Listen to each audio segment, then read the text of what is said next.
ప్రకాశం జిల్లా ఒంగోలు జనసేన అసెంబ్లీ అభ్యర్థి షేక్ రియాజ్ ఎన్నికల ప్రచారాన్ని ఉధృతం చేశారు. ఒంగోలులో గడప గడపకు వెళ్లి గాజు గ్లాసు గుర్తుకు ఓటు వేయాలని అభ్యర్థించారు.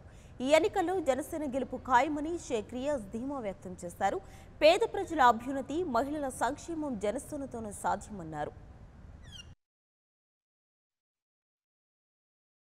టికెట్ ఇవ్వకూడదా అంటే డబ్బే ప్రధానమా రాజకీయాల్లో అనేది డబ్బు ప్రధానం కాదు అనేది మేము ఈరోజు జనసేన పార్టీ తరఫున నిరూపించబోతున్నాం.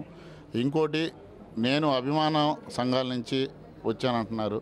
ఓకే, అంతవరకు బాగానే ఉంది. నేను ఎటువంటి అవినీతి అయితే నేను చేయలేదు, నా మీద ఎటువంటి అవినీతి కేసులు లేవు.